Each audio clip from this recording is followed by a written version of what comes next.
des éléments plutôt orientés sur la productivité, ici en effet, qui concernent principalement le contrôle, la modification et aussi la visualisation de la maquette à travers en fait la palette propriété qui vient s'enrichir. Il faut savoir que de version en version, on vient enrichir cette palette-là. Donc, et également au gestionnaire d'objets, ainsi qu'on verra, une sorte vraiment de petit navigateur BIM. Et je ne sais pas pourquoi je dis petit d'ailleurs, parce que c'est une puissance assez redoutable maintenant, et on va lui aussi l'enrichir de version en version. Donc, je sais qu'un certain nombre de nos utilisateurs, pour leur avoir posé un certain nombre de questions autour du navigateur d'objets, certains ne l'utilisent pas encore ici, ou pas bien ici. Donc, on va voir que quand même, à travers des petits exemples, on peut faciliter son travail au quotidien, notamment dans les éléments de sélection ou dans un travail orienté BIM éventuellement, mais pas forcément. Ici.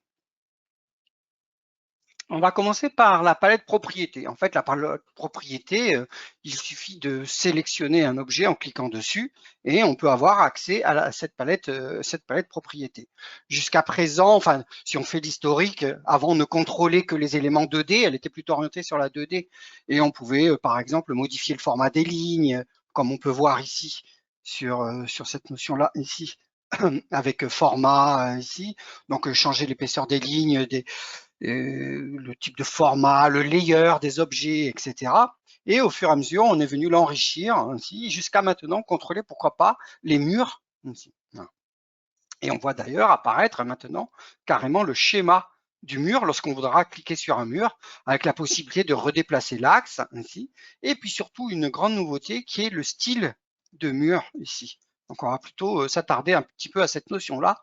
Et on va voir que c'est vraiment très puissant et ça va nous permettre justement de modifier en masse des murs, sans aller chercher comme vous êtes des utilisateurs à le plan, sur les fonctions, la pipette, je récupère les paramètres d'un mur pour l'appliquer à un autre, etc. Voilà. Donc là, on va pouvoir faire des modifications dynamiques simplement à travers cette palette propriété. Donc évidemment, tout ça pour avoir un workflow réellement simplifié et une productivité très largement accrue. Passons maintenant donc sur Alplan. Donc là, j'ai des exemples de murs. Donc on le voit en 2D et en 3D. Donc on voit bien que quand on double-clique sur un mur, on a accès évidemment à toutes ses propriétés, mais ça, c'est les propriétés de l'objet, les propriétés de la fonction mur. On retrouve avec les différents onglets, etc. Donc les styles de ligne, représentation de surface, les textures ici. Et tout en bas, la possibilité d'enregistrer. Alors avant, on enregistrait des favoris de mur. Et là, vous pouvez enregistrer cet élément-là. Donc la composition de votre mur complète, vous pouvez l'enregistrer comme un style de mur. Voilà. Donc là, je l'appelle par exemple complexe mur hausse à bois. Donc je l'ai déjà fait, j'écrase en fait là ici. Voilà. Et donc, sur chaque mur ici, donc bien sûr, on a toujours les assistants à notre disposition, mais là, je vais enregistrer des styles de murs qui vont venir s'enregistrer dans des dossiers. Là, je les mets dans mon style de projet, mais vous pouvez les mettre style de bureau, style de privé, ici, pour pouvoir les réutiliser quel que soit le projet. Je fais pareil, par exemple, sur une cloison. Donc, ça enregistre vraiment tous les paramètres de mur, aussi bien sa représentation que ses attributs à l'intérieur.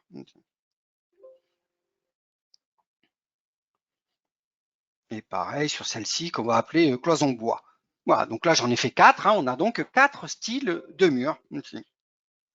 Et ces styles de murs, en fait, comment on peut les appliquer, les en changer automatiquement? Simplement, effectivement, quand je clique sur un mur, j'accède à la palette propriété. Donc, comme je le disais, je peux changer l'axe, etc. Et ici, dessous, on a ce style de mur qui apparaît. Donc là, on voit qu'elle était appliquée en cloison Windrow, etc.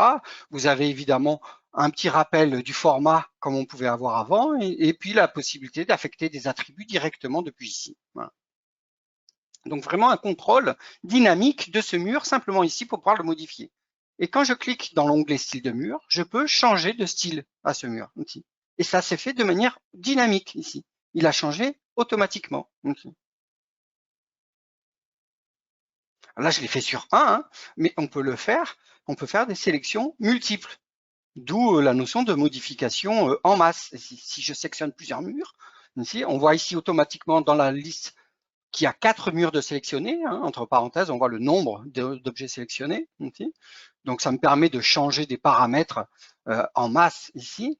Et puis, on va pouvoir ici, au niveau, soit contrôler la couche actuelle, soit l'objet entier. Ici. Et quand je suis sur l'objet entier, donc mon mur ici, je vais pouvoir le changer, le style complet de mon mur ici. Voilà.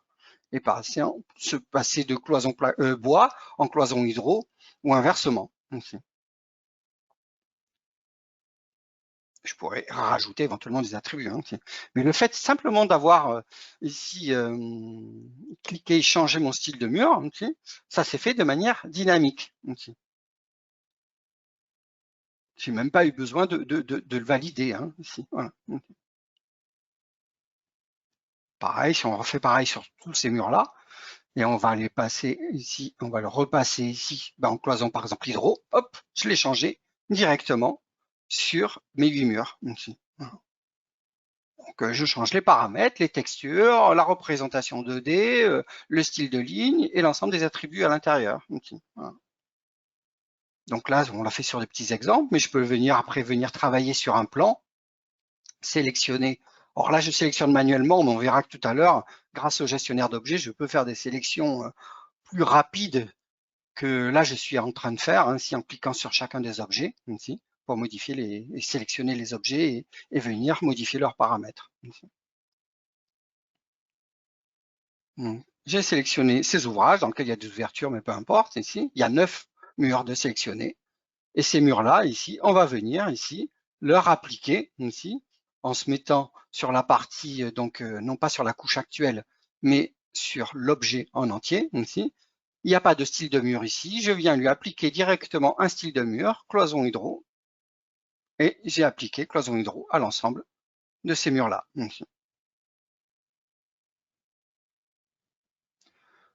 Donc ça me permet vraiment de faire des modifications rapides. Hein. Pareil sur mes murs extérieurs, hein, je pourrais passer là des murs en bardage bois, des murs en trespas, des murs avec une isolation intérieure en passant à aller vers une isolation extérieure, etc. Voilà. Donc là, il y a 4 murs de sélectionnés. Je vais changer, les passer en élément trespas et automatiquement, ces 4 murs vont basculer automatiquement en élément trespas. Donc c'est vraiment une fonctionnalité hyper intéressante pour cette palette propriété hein, qui va nous permettre de faire des modifications en masse. Hein, ainsi, donc là, je l'ai fait sur les murs, mais pas que. Hein, donc, je l'ai dit, initialement, on pouvait contrôler la 2D, donc je ne vais pas revenir dessus. Et puis, donc, on peut venir enrichir maintenant, avoir des sélections plus complètes. Voilà, et dans les prochaines versions, on viendra encore modifier, pourquoi pas, d'autres ouvrages d'architecture de manière plus dynamique et plus complète. Voilà. Mais déjà, on peut faire pas mal de choses. Hein, là, sur les murs, sur, on le verra sur, sur les pièces ou autres, etc. Voilà. Donc là, je rebascule, je rechange de principe constructif. Donc c'est sûr que c'est beaucoup plus rapide que ce que je faisais avant avec, avec la fonction récupérer les paramètres d'un mur pour l'appliquer à un autre, etc.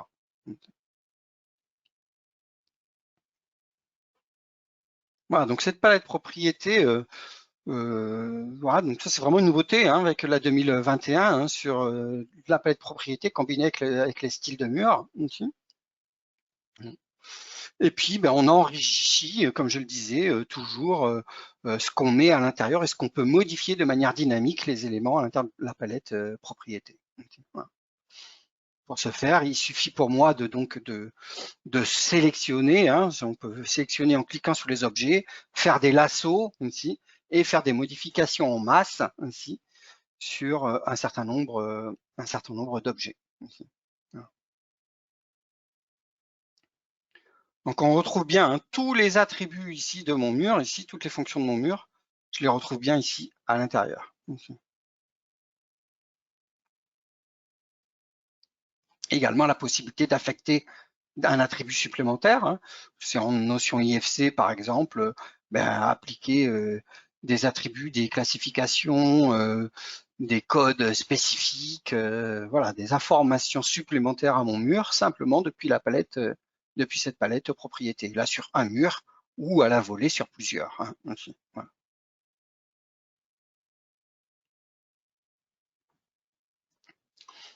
Voilà, donc ça c'était pour la partie mur. Si je viens cliquer sur une pièce, là aussi on a la pièce qui est sélectionnée, donc vous pouvez changer son épaisseur de ligne, son layer, etc. Et on a tous les attributs de la pièce à l'intérieur. Ce qui me permet de pouvoir modifier directement depuis cette palette propriété. N'oubliez pas que cette palette propriété, vous pouvez la garder ouverte, hein, la punaiser même sur un deuxième écran.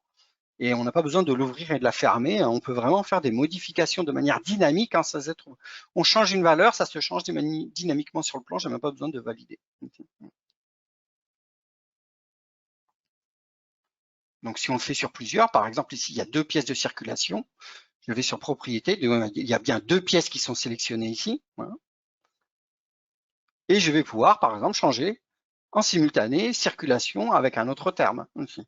Par exemple, le dégagement. Voilà, c'est modifié sur les deux en même temps.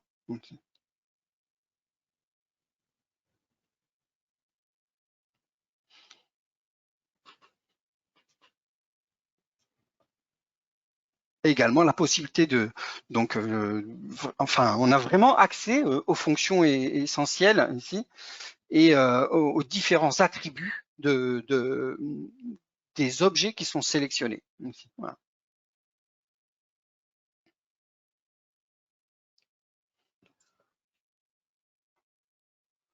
Donc parfait pour le BIM, mais comme on le disait, mais pas que. Ici.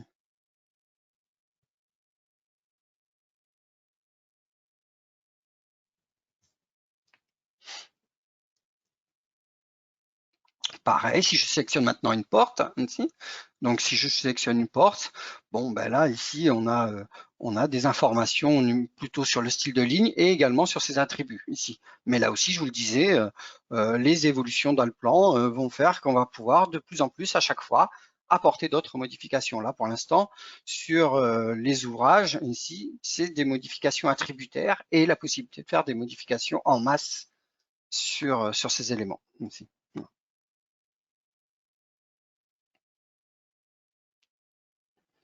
À chaque fois, vous voyez que sur chaque objet qui est sélectionné, hein, ou le nombre d'objets, à chaque fois, entre parenthèses, vous avez le nombre d'éléments ici. Voilà, donc les éléments communs ici, les éléments masqués, l'élément pièce qui est sélectionné, etc.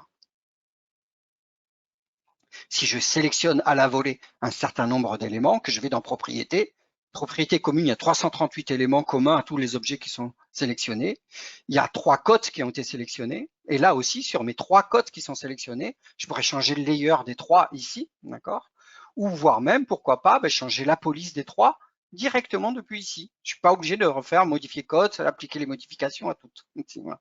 Donc vraiment une modification en masse. Pourquoi pas, par exemple, on veut changer de symbole ici, voilà. Et j'ai changé de symbole sur mes 3 cotes. Ici, voilà. Ça aurait pu être de changer la police, etc. Voilà. Donc, ma palette propriété, désormais, me donne un contrôle vraiment dynamique, ici, hein, toujours pour améliorer ma productivité avec cette version 2021, aller beaucoup plus loin dans des modifications dynamiques et notamment pour les modifications en masse, ici. Voilà. Dès lors qu'on a un certain nombre d'objets à modifier à la volée. Okay. Donc voilà pour cette partie, cette première partie qui concernait la palette propriété. Okay. Maintenant, on va passer au gestionnaire d'objets. Donc je le disais, pour moi, le gestionnaire d'objets, c'est un véritable navigateur BIM. Hein. Donc, voilà. Ça va nous permettre en fait de sélectionner. On va pouvoir sélectionner des objets avec la petite case qui est ici à droite, ici. Voilà. On va pouvoir contrôler l'affichage avec l'œil qui apparaît ici, d'accord? Donc le petit œil qui me permet d'afficher ou non un certain nombre d'objets ici. Même dans l'affichage, on va même pouvoir aussi contrôler des transparences ici, mettre des objets transparents par rapport à d'autres ici. Ça peut être très pratique pour isoler une partie des objets et en surligner d'autres. Ça peut servir pour des présentations, simplement pour l'affichage, etc. Et évidemment, une notion de filtrage, de contrôle ici, grâce aux outils qui vont être dans la partie supérieure ici, et de contrôle où je vais pouvoir vérifier un certain nombre de choses ici, voire même jusqu'à modifier en changeant, en faisant glisser, déposer des objets dans une catégorie vers une autre ici. Et automatiquement, ils hériteront des informations à travers laquelle des informations selon la catégorie auquel ils appartiennent en fait. Voilà. Donc ça va me permettre de contrôler, de gérer parfaitement ma maquette en fait. Donc passons maintenant sur Alplan. Donc le gestionnaire d'objets, on va le retrouver sur les palettes de gauche ici. Si jamais vous ne l'avez pas, eh bien, clic droit dans la barre d'outils supérieure et on l'active. Et dès lors, ici, ben, ma palette objet va venir apparaître ici. Et en fonction, je vais pouvoir faire des critères et des filtres ici, donc trier par la structure de bâtiment, trier par les calques, trier par les layers, pourquoi pas également trier par les matériaux, trier même par les métiers ici, ou par même des attributs ici. Voilà. C'est vraiment des critères de filtre très élargis en fonction de ce qui m'intéresse ici. Donc là, on est dans le mode, par exemple, selon la structure de bâtiment ici, et je retrouve en fait mes onglets, en fait mes niveaux de structure ici, le rez-de-chaussée, l'étage, etc. Ici. Et on peut activer, désactiver, comme on le ferait dans une visionneuse ou comme on peut le faire avec le gestionnaire de calque d'Alplan ici. Mais là, je suis pas obligé de l'ouvrir et le fermer. Ça me permet de le faire directement ici. Également, la possibilité de mettre des éléments en transparence ici. Je l'ai évoqué tout à l'heure. Donc, on peut mettre un élément ou tous les éléments qui appartiennent au même niveau de structure, par exemple en transparence, et puis contrôler, pourquoi pas, les niveaux de transparence. Voilà. Donc on pourra y revenir tout à l'heure sur cette notion, mais ça peut vraiment être pratique, pas trop là, ici où j'ai beaucoup d'éléments ici, mais quand on vient isoler sur un niveau et qu'on veut se focaliser sur un objet particulier, etc., ça prendra vraiment tout son sens ici. Voilà. La visibilité, simplement avec l'œil, très facilement, on éteint ou on allume. Donc j'éteins ou j'allume avec l'œil, et avec le contrôle de transparence, je peux laisser des objets en transparence. Voilà. Et encore une fois, sur un objet ou tous les éléments d'un groupe complet, ou d'un niveau de structure complet. Voilà, donc là, c'est vraiment la partie, on va dire, visibilité. Si vous dépliez en dessous ici, on va voir qu'on va pouvoir, à l'aide d'un clic droit dans cette partie inférieure ici, rajouter des critères de filtre supplémentaires. Ici, par exemple, faire afficher le nom du calque. Donc là, pour l'instant, j'ai le niveau de structure ici, ou le nom du calque, le groupe ici, c'est-à-dire le groupe, c'est-à-dire les groupes de fonctions en fait ici utilisés. On va retrouver côte, dalle, escalier, mur, etc. Ici, voilà. Et après, la petite flèche m'indique qu'il y a des éléments derrière. Et toujours entre parenthèses, le nombre aussi. Voilà. Donc là, par exemple, je peux masquer mes 17 éléments qui sont compris dans les éléments de dalle. Voilà.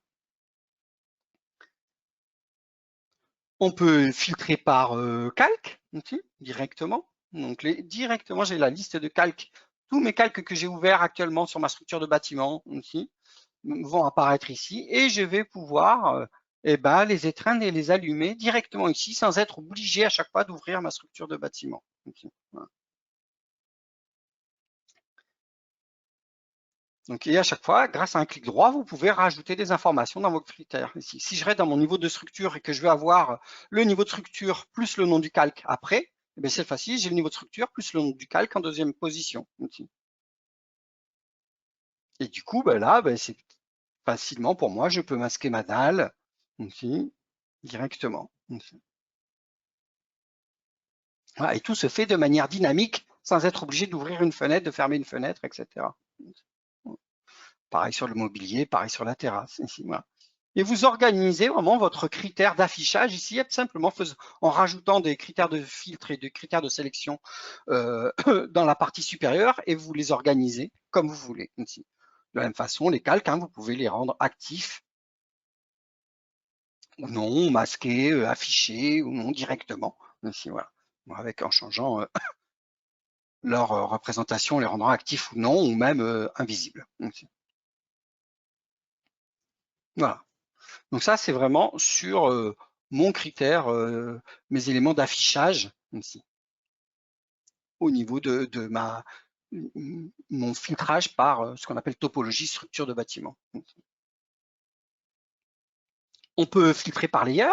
Donc à ce moment-là, j'ai la partie layer, j'ai mon critère principal de filtre qui est les layers et je retrouve la liste de mes layers ici. Voilà. Et puis à l'intérieur des layers, on va retrouver les groupes d'objets ici. Voilà. Donc ça, les layers, vous savez que quand vous survolez un objet ici, on voit bien que là, par exemple, on a cote qui est dans standard hein, ici, d'accord. Voilà. Ici, dans standard, si je déplie, j'ai les groupes, j'ai cote et texte. Tiens, ça me permet de vérifier. Du coup, on parlait de contrôle. On voit bien que dans le layer standard, il y a des cotes qui sont dedans ici. Voilà. Et ben donc, je pourrais très bien ici, alors que je voudrais les mettre plutôt dans cotation générale ici. Et ben, je peux déplier. Je retrouve mes deux lignes de cote ici. Et je peux glisser, faire glisser et aller les déposer dans cotation générale. Du coup, désormais, j'ai glissé les deux codes qui étaient dans standard, je viens de les glisser dans le layer cotation générale. Dans standard, elles n'apparaissent plus. Et à l'écran, ici, on a bien cotation qui est dans cotation générale. Et ça, on se rend bien compte là, ici, que c'est du coup très rapide ici. Donc, pour contrôler et pour réaffecter un layer à des objets. Ici, voilà. Et on peut donc simplement, avec glisser, déposer ici, changer les objets de catégorie ici. Voilà.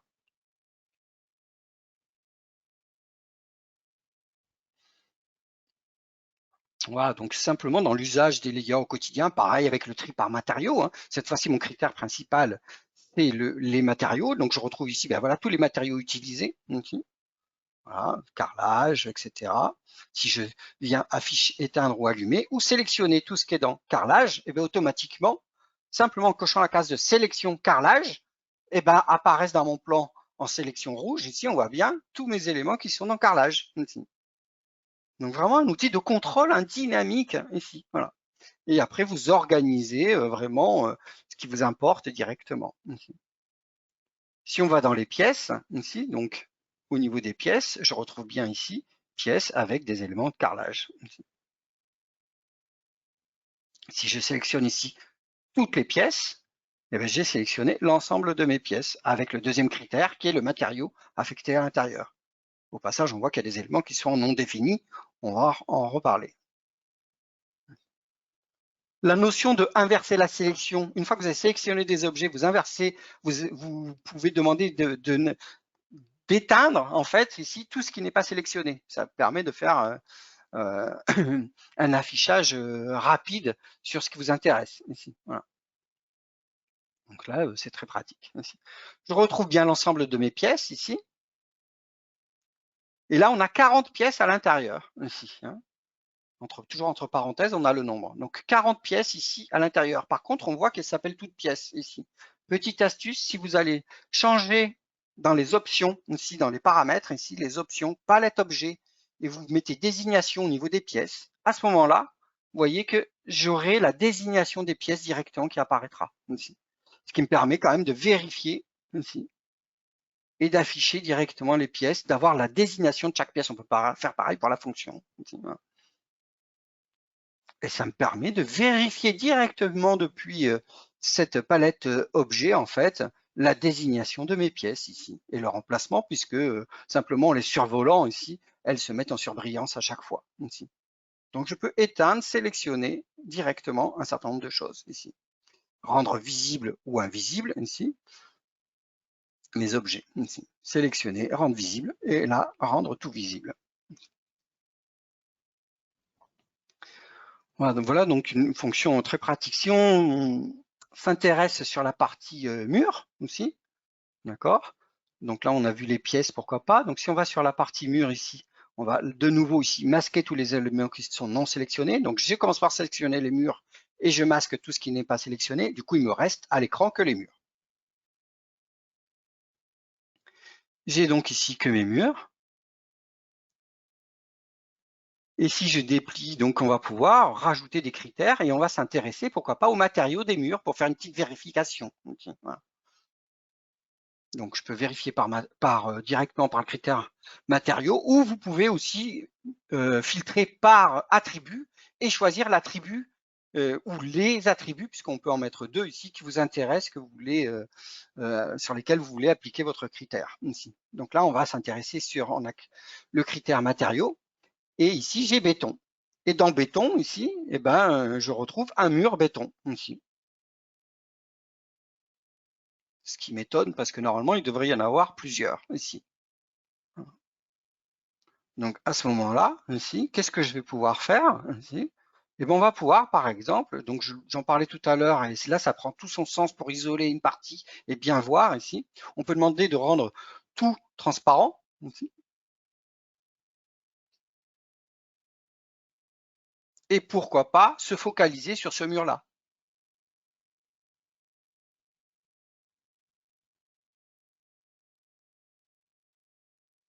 Voilà, donc je peux isoler.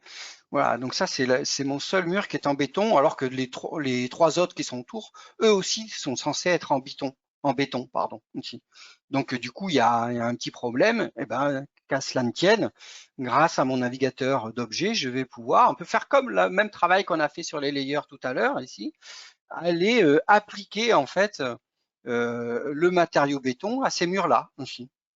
Ces 3 murs qui sont là. Donc les 3 murs périphériques là, qui sont contigus à voilà, ces 3-là. Ainsi, si je les sélectionne, là j'ai fait l'inverse cette fois-ci. J'ai sélectionné depuis le dessin. On voit qu'à ce moment-là, on voit dans quel cas ils sont. Ah, ils sont dans matériaux non définis. Donc ça, c'est pratique aussi. Nouveauté de la version 2021. On a maintenant, lorsque des critères ne sont pas appliqués, il y a non défini. Ça me permet quand même d'avoir un critère de filtre supplémentaire et de vérifier ici que donc ces 3 murs dont le matériau est non défini, on voit bien que le matériau est non défini ici. Donc j'aurais pu les faire cliquer sur chacun des murs et les modifier ici, voilà. Et bien là, on va simplement faire glisser, comme on l'a fait tout à l'heure, ces 3 murs en fait dans l'attribut béton. Hein, les 3 murs que je sélectionne ici, hein, et ben je peux maintenant les faire glisser simplement et les déposer en fait. Il suffit pour moi d'aller les déposer sur l'attribut en question, ici, sur l'attribut béton. J'ai bien mes 4 murs maintenant, ici. Si j'ouvre un mur, ici, simplement en double-cliquant dessus, j'ouvre ici, j'ai bien appliqué béton dessus, voilà. Et j'ai même pas eu besoin de l'écrire, donc c'est sûr que là, c'est encore une fois, hein, tout à l'heure on a changé de layer, etc. Et là, j'ai appliqué un attribut ici, un élément sur lequel il n'y avait pas d'attribut puisqu'il était en non défini. Je lui ai appliqué l'attribut béton ici, voilà. Donc voilà vraiment des outils super, vraiment super pratiques, hein. Et évidemment, du coup, eh ben, on peut également mixer les deux. J'ai appelé ça combo objet plus propriété, puisque on peut, là j'ai sélectionné en cliquant sur mes 3 murs, etc. Mais vous pouvez faire des sélections grâce au gestionnaire d'objets et modifier les palettes et modifier les propriétés grâce à la palette propriété. Voilà. Donc en ayant un bon usage de ces deux outils, vous pouvez vraiment avoir une productivité vraiment maximale. Et je le rappelle, tout ça est complètement dynamique. Petit exemple très rapide, ici, si on s'intéresse à nouveau sur les pièces, ici, là par exemple, on a les pièces, on a 3 pièces en administratif. Et ben, je peux sélectionner, dire, ben, on me dit non, il ne faut pas que ce soit administratif, il faut que mettre un autre terme, par exemple. Et ben, je peux sélectionner mes 3 pièces depuis le gestionnaire, plutôt que d'aller cliquer manuellement sur mes 3 pièces, ici comme je l'ai fait pour les murs tout à l'heure, activer donc la propriété pièce, les 3 pièces communes, changer la désignation, on va appeler bureau admin par exemple, okay. J'appuie sur entrée simplement pour valider mon texte et automatiquement, eh bien, j'ai changé mes 3 propriétés. Donc j'ai sélectionné depuis ma palette objet ici les pièces admin et j'ai changé leur désignation dans la palette propriété. Okay. Voilà. Voilà, un petit exemple rapide en combinant les deux usages ici. Voilà. Donc on l'a fait bien évidemment sur ça. Je peux le faire sur les murs, hein, pareil, hein, ici, de la même façon. Ici. Par exemple, on va filtrer par les layers, aller chercher, on a rangé des cloisons, je sais qu'il y a des cloisons qui sont dans des layers ici, et je vais aller changer de style de mur. Eh ben, on va prendre toutes les cloisons que j'ai rangées dans le layer mur à sec, par exemple, ici, qui sont les éléments des blocs sanitaires. Ici. Voilà. Donc, layer, mur à sec, je sélectionne ici mes éléments. J'ai tout sélectionné au niveau des murs de ce layer-là, et je vais leur appliquer un style de mur grâce à ma palette propriété.